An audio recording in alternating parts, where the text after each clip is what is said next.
Here goes, the final segment of One's Place.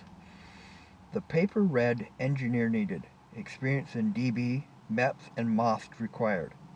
Must be free to travel. Bring curriculum vitae to room 314 in the Adirondack building.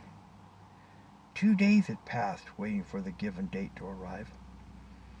She took another look both ways down the dismal hallway. She'd only seen 2 people since entering the building, and neither of them appeared the least bit employable. She fingered the paper's less than professional texture and once again wondered who'd sent it to her.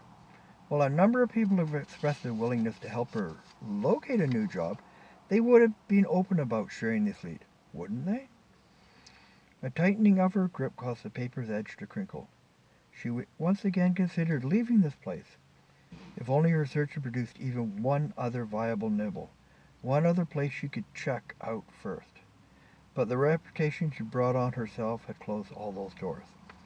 The paper went into a pocket, and she stepped through the door to room 314. A clean-shaven man sat behind a small desk. "Ah, Trinamore, glad you could make it." She stopped to glance around the tiny office.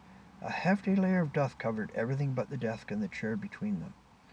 "Sit, we have much to discuss." Instinct honed by her time in guard fleet told her to run, but resolve told her to find out what this was going on first.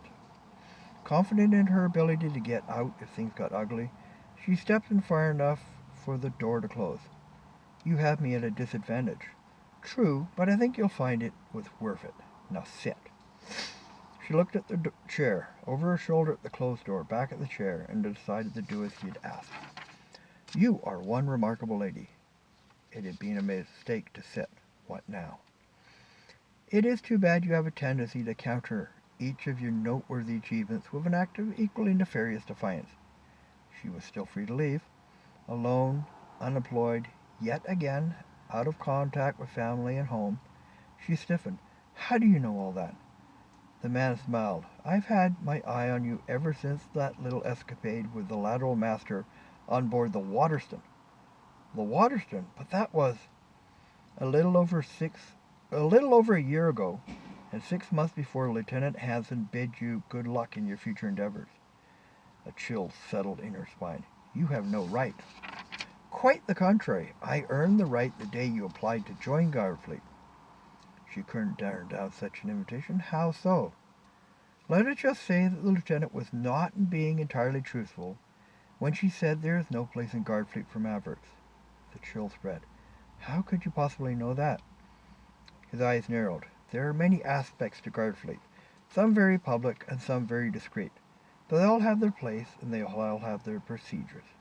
Could it be a return to Garfleet, exoneration before family and one-time friends, on terms she might be able to live with? Who else could possibly have access to that level of intel?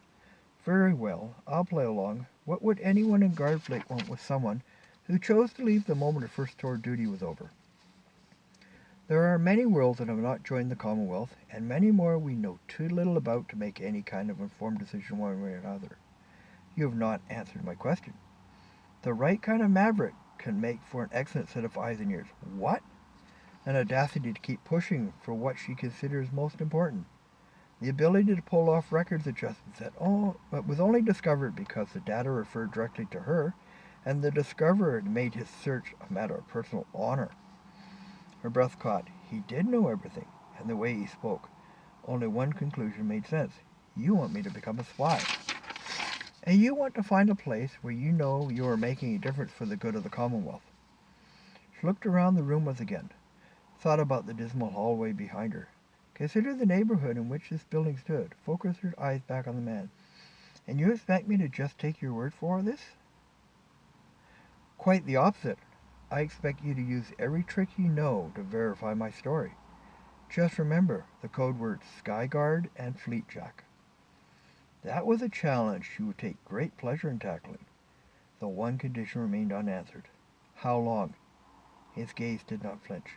"I will be right here for exactly 1 hour, 7 days from now." Their business seemingly done, she stood. "Then I'd best get started. Mr. Skyjack, or is that Fleet? Skyguard, or is that Fleetjack?" She made no attempt to hide the wry smile that crossed her face. and left determined to at last prove her worth as a guard fleet member. Let the whole lot of them laugh at that if they dared.